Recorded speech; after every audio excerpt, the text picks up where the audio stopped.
ታሪካችን የሚጀምረው የሆኑ ተማሪዎች አንድ ተማሪን አንድ ፎቅ ላይ ሆነው ሲመቱት ያስመለከተናል። ይህን ልጅም ከዚህ በፊት ይመቱት ነበር። ልጁም ራሱን ለመከላከል ይሞክራል። ነገር ግን ባልተጠበቀ መልኩ በድንገት ከፎቅ ላይ ወርውሮታል።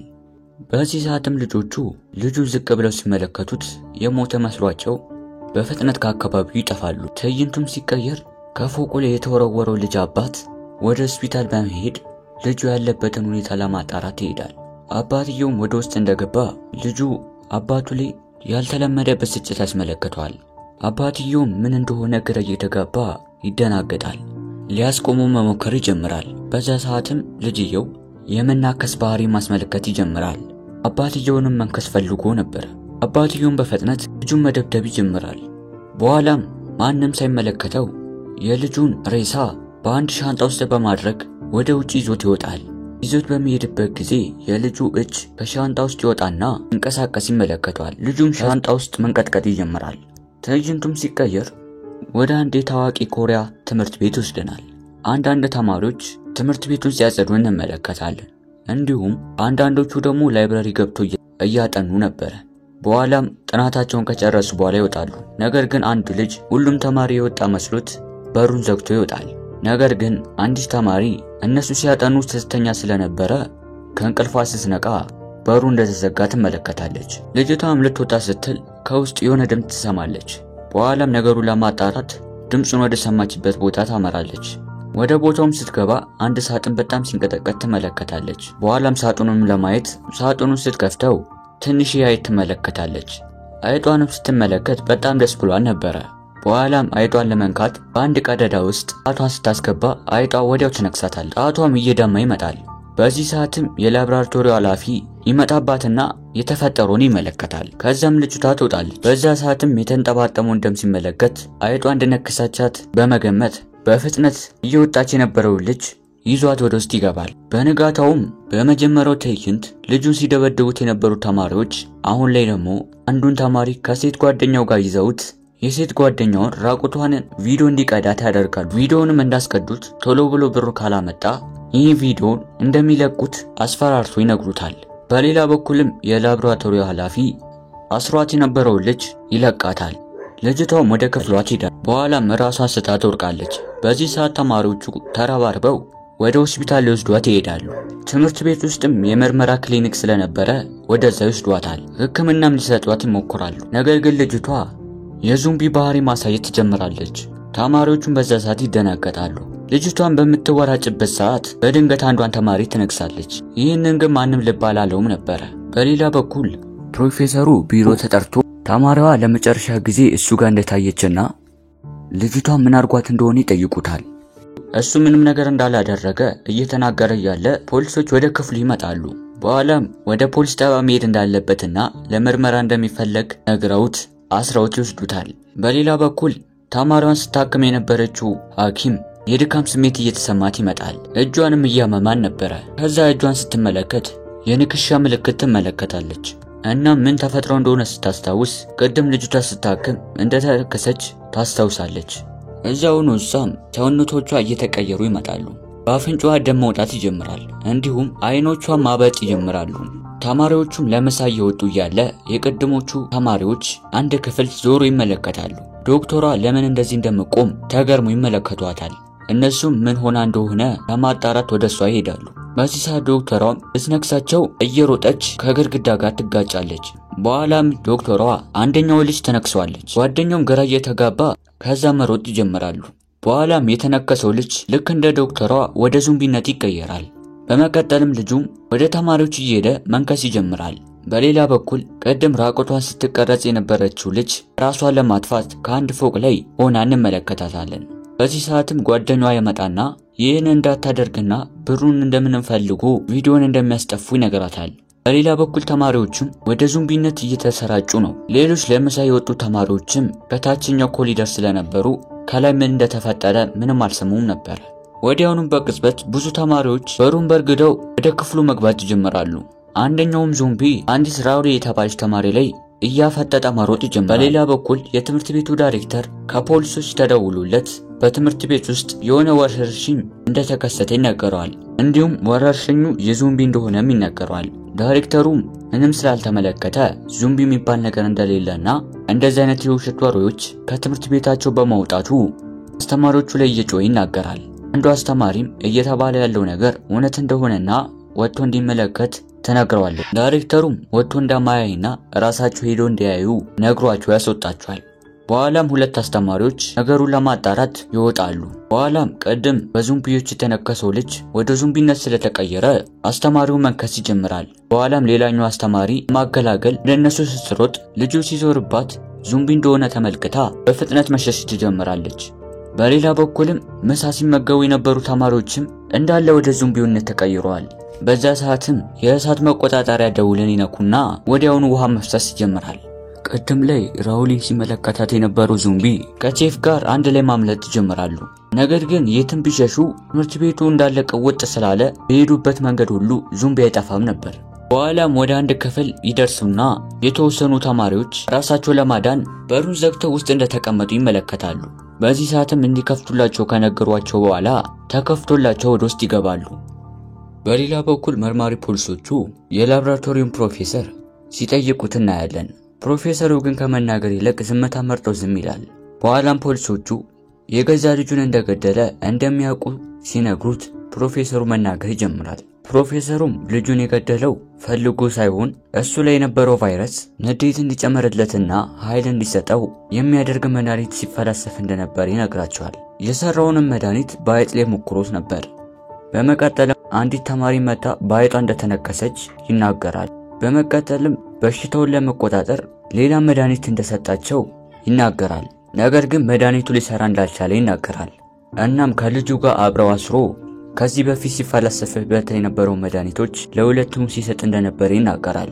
በሌላ በኩል አንዷ ወደ ዞምቢ የተቀየረች ተማሪ በአምቡላንስ ወደ ሐኪም ቤት ስትወሰድ እንመለከታለን። ሐኪሞቹ ነገሩን ለማጣራት ኤክስሬ ያነሷታል። ነገር ግን ልጅቷ ወደ ዞምቢ ትቀየርና በቦታው ላይ የነበሩት ሰዎች ማጥቃት ትጀምራለች። በሌላ በኩል ደግሞ የስፖርት ተማሪዎችና የስፖርት መምህራቸው አንድ ላይ ሆነው ወደ ትምህርት ቤት ሲሄዱ እንመለከታለን። ወደ ግቢውም እንደገቡ ትምህርት ቤት ውስጥ ትልቅ ረብሻ እንዳለ ይገምታሉ። እና ራውሊ ለፖሊሶች ለመደወል ይወስኑና ለፖሊስ ይደውላሉ። የተፈጠረውንም ነገር ሲነግሩት ፖሊሶቹ ግን እየቀለዱ ስለመሰላቸው ቅሬታው እንደተቀበለ ተናግሮ ስልኩን ይዘጋል። በክፍል ውስጥ የነበረችው አንድ ልጅም ለፖሊሶች እንደዚህ ካሉ ስለማያምኗቸው ሌላ ነገር ማለት እንዳለባቸው ትናገራለች። በመቀጠልም ለፖሊሶቹ በድጋሚ በመደወል እሳት አደጋ እንደተነሳ ተናግራ ትነግራቸዋለች። በድንገትም በክፍላቸው ውስጥ አንድ ሰውዬ ይገባል። ሰውየውም የስፖርት አስተማሪያቸው ነበረ። ሲመለከቱትም ጤነኛ ስለሆነ ያስገቡታል። በመቀጠልም ሌሎች ዞምቢዎች እንዳይገቡ በሩን በደንብ መዝጋት እንዳለባቸው ነግሯቸው በሩን መዝጋት ይጀምራሉ።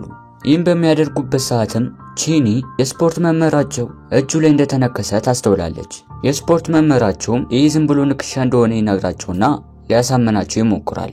ነገር ግን ወዲያው ሰውየው ወደ ዞምቢ መቀየር ይጀምራል። ሊነክሳቸው መሯሯጥ ይጀምራል። አንደኛዋ ተማሪም ጥቃት ያደርስባታል።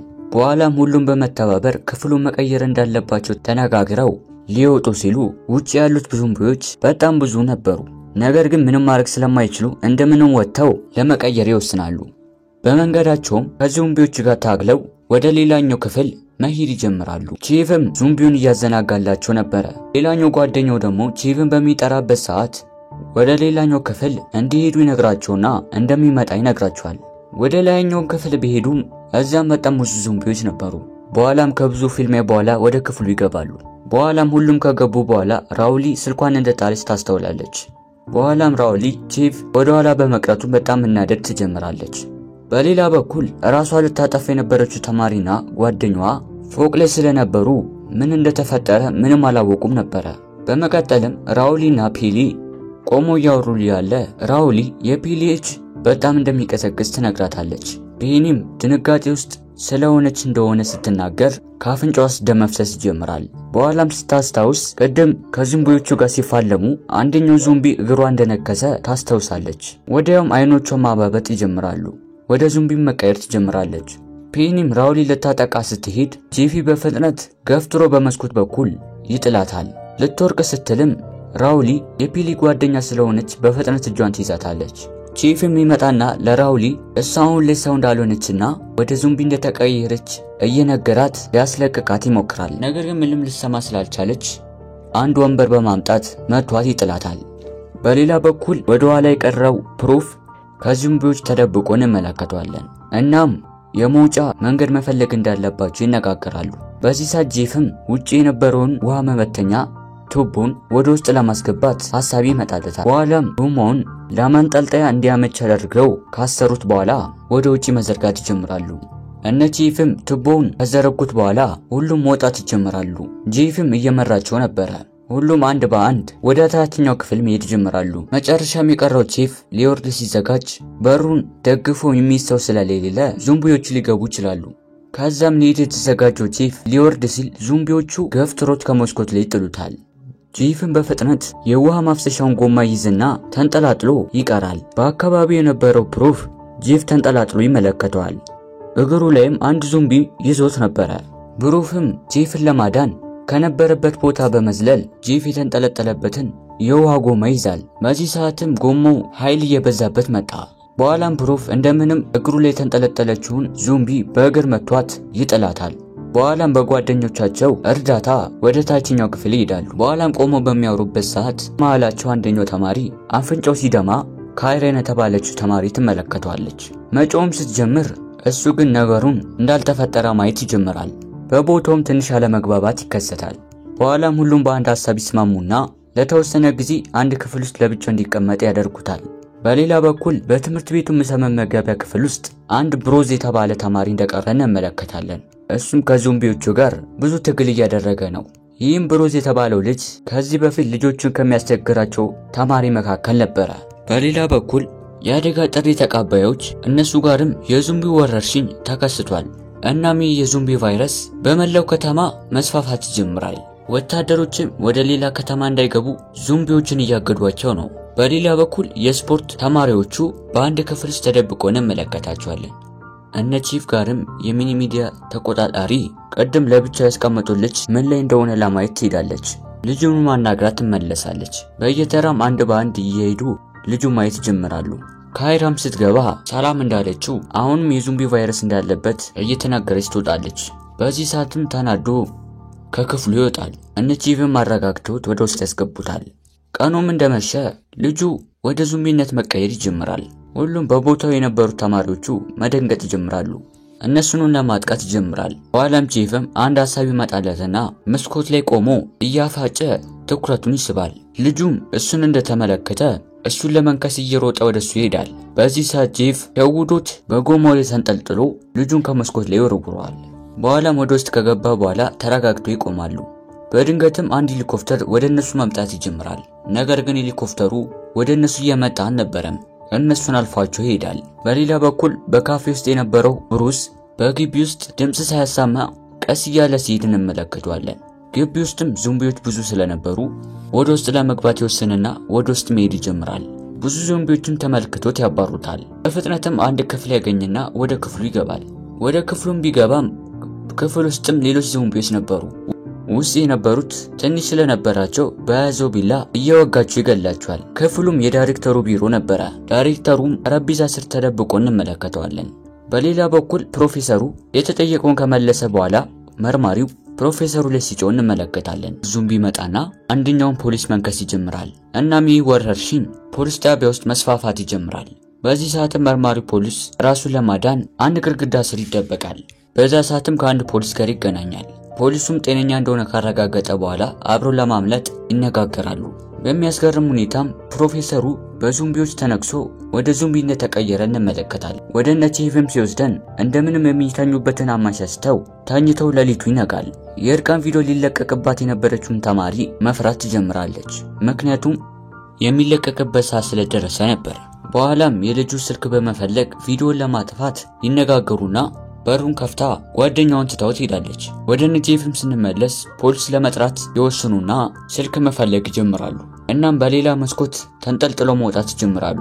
የእርቃን ቪዲዮ ሊለቀቅባት የነበረችውን ተማሪ ቪዲዮን ለማጥፋት ብትሄድም እንዳለመታደል ቢሆንም በዞምቢዎች ተነክሳ ወደ ዞምቢነት ትቀየራለች። ጄቭና ብሩፍም ስልኩን ለማምጣት በመስኮት ተንጠልጥለው ወደ አንድ ክፍል ይገባሉ። እናም ቀስ እያሉ እየተደበቁ መሄድ ይጀምራሉ። ስልኩንም እናገኛለን ብለው ወደ አሰቡበት ቦታ በሚሄዱበት ሰዓት አንዲት በዙምቢ የተነከሰች ልጅ ስልኮች ሲሰባበር እንመለከታለን።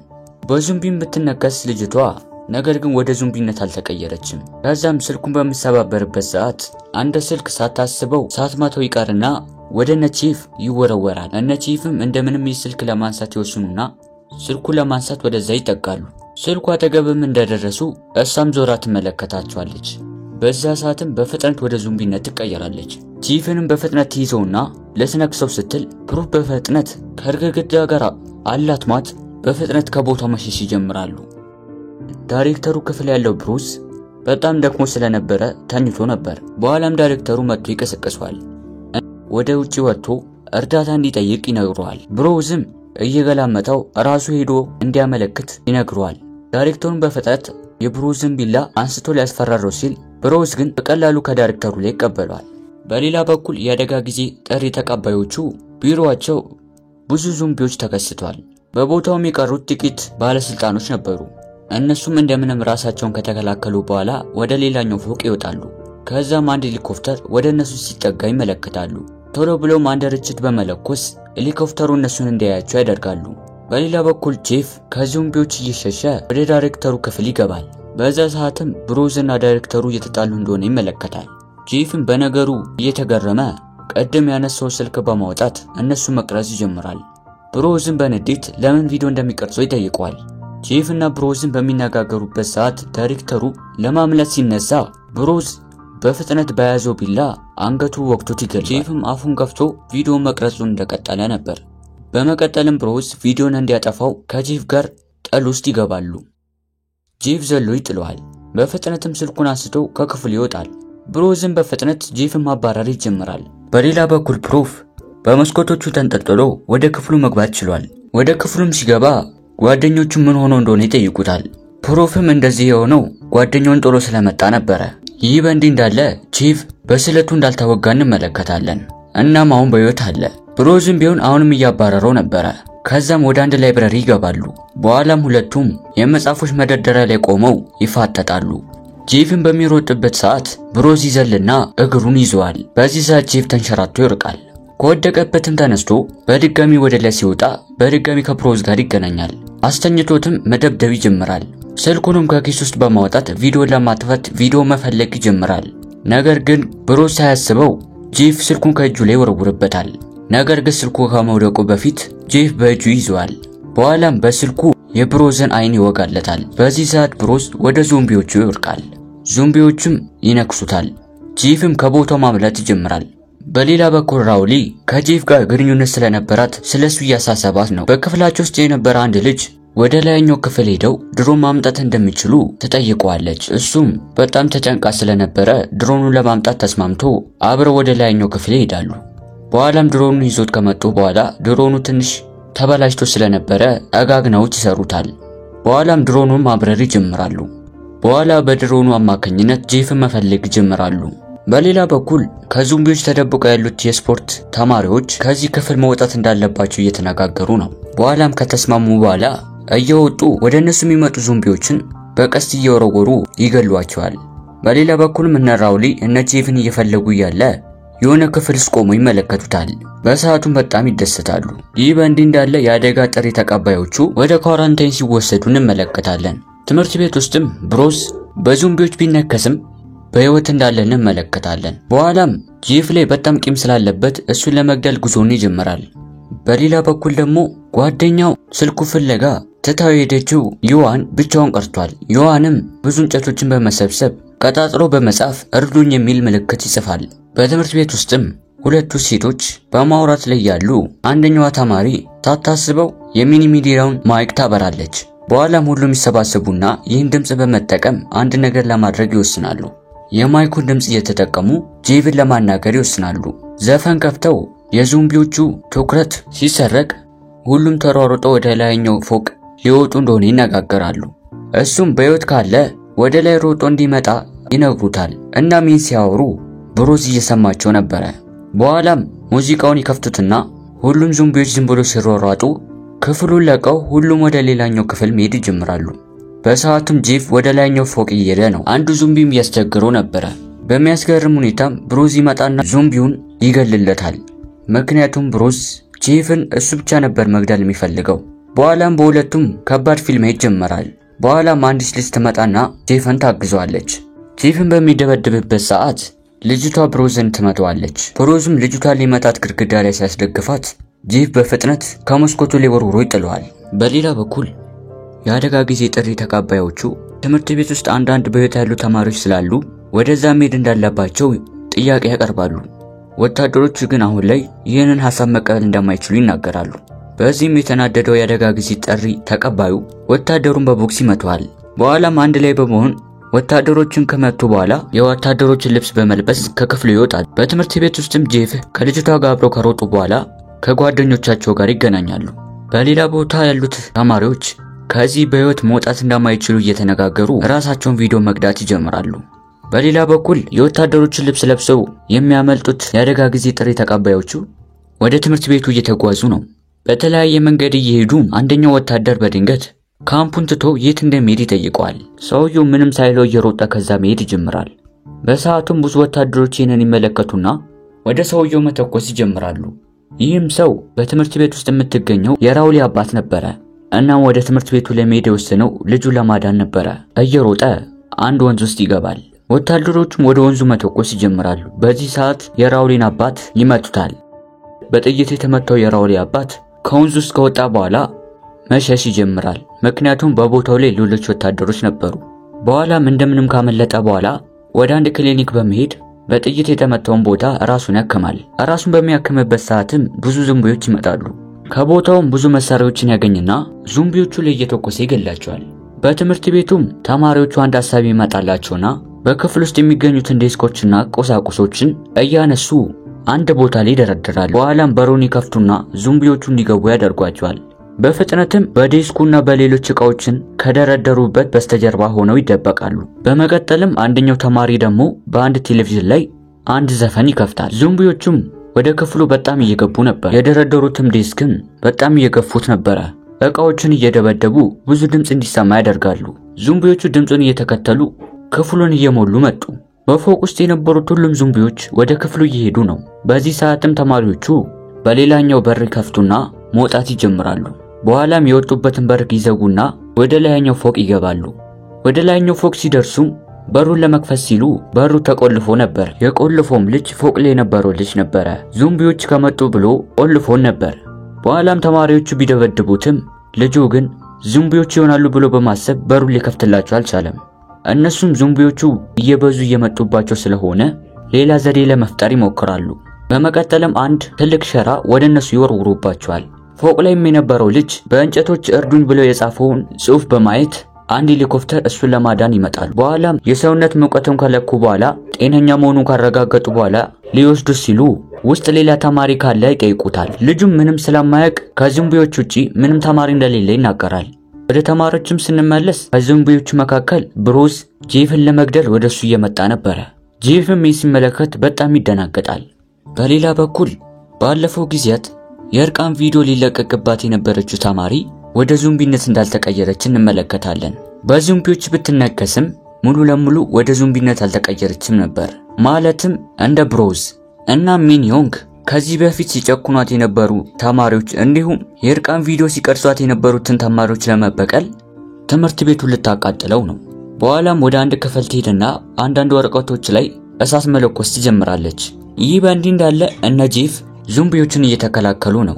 ብሩስም ጄፍን ለመግደል እየሄደ ነው። ጄፍ ብሩስን ቢመታውም ምንም አልመሰለውም ነበር። በኋላም ብሩስ ጄፍን ሊገድለው አንገቱን ሲይዘው ከነ ጄፍ ግሩፕ መካከል አንደኛዋ ግማሽ ዙምቢ ግማሽ ደግሞ ሰው ነበረች።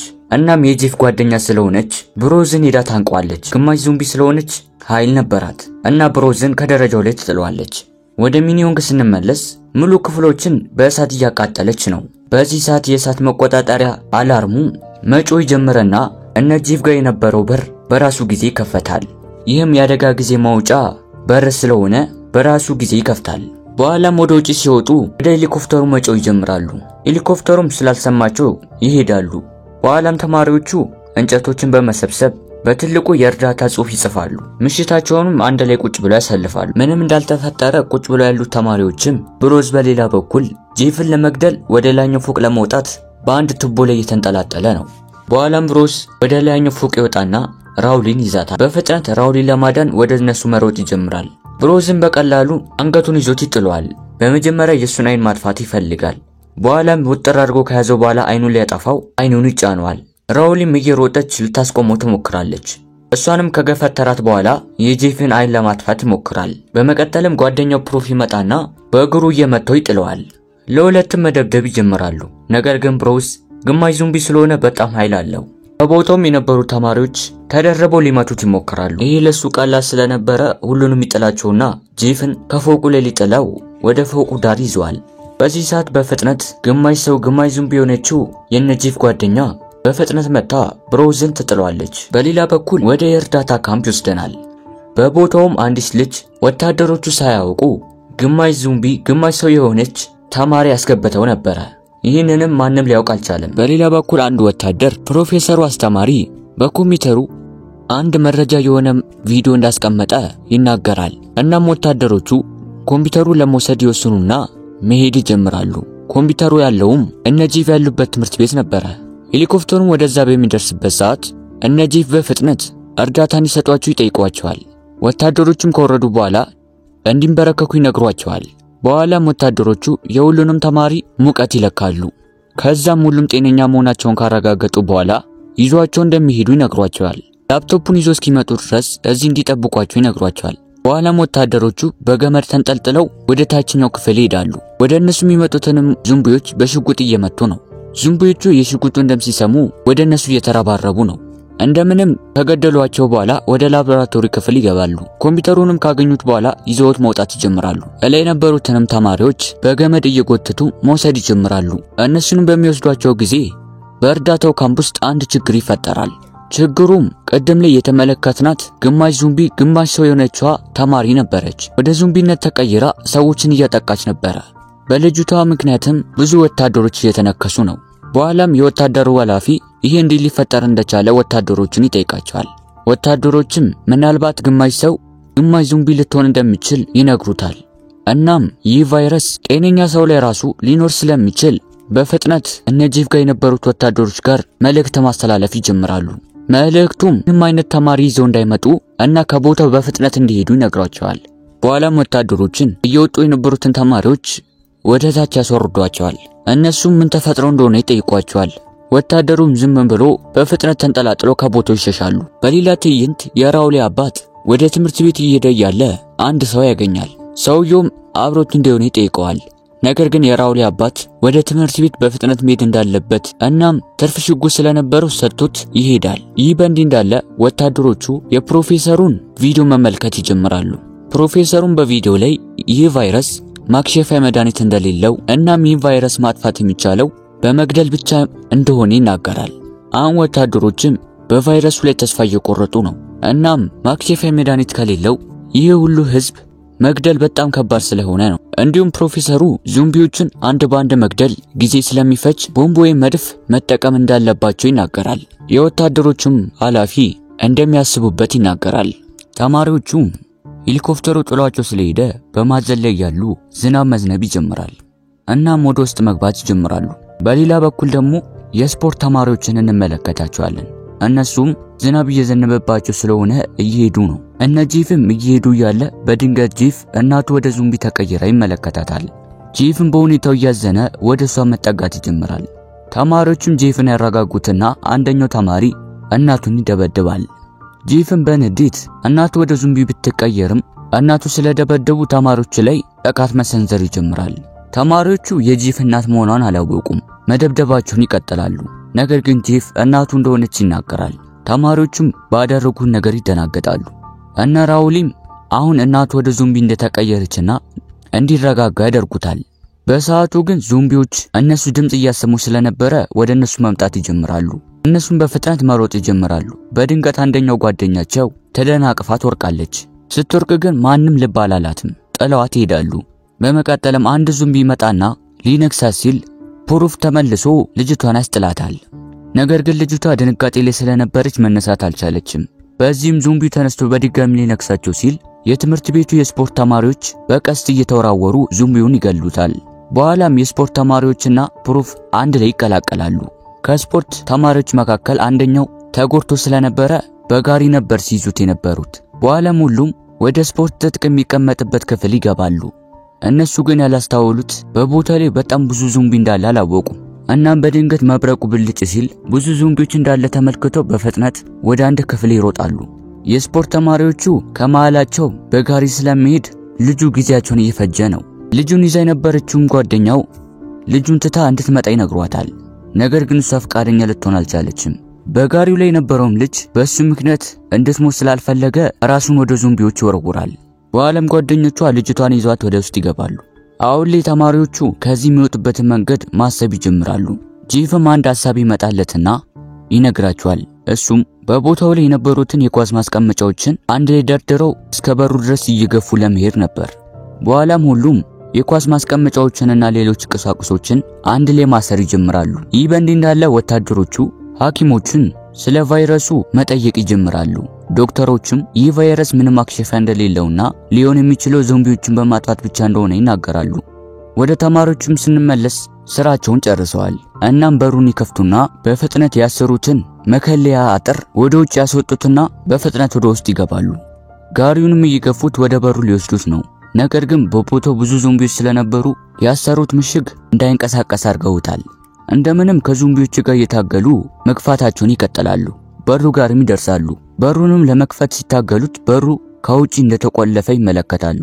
በዚህም ሌላ ጣጣ ውስጥ ይገባሉ። በሩንም ለመክፈት ይታገሉታል። እንደ እድልም ሆኖ የራውሊ አባት ይደርስላቸውና በሩን ይከፍትላቸዋል። ራውሊም አባቷ ስታይ ታቅፈዋለች።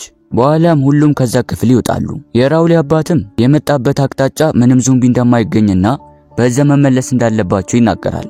በኋላም ሁሉም አንድ ላይ መሄድ ይጀምራሉ። ነገር ግን እንዳለመታደል ሆኖ ዞምቢዎች እየከበቧቸው ይመጣሉ። የራውሊ አባትም ርችት ይዞ ስለነበረ ርችቱን በማብራት ወደ ሌላ ቦታ ይወረውራል። በዚህም ዞምቢዎቹ ትኩረታቸውን ወደ ርችቱ አድርገው ወደ ርችቱ ይሮጣሉ። በዚህም ተማሪዎቹ በፍጥነት ማምለጥ ይጀምራሉ።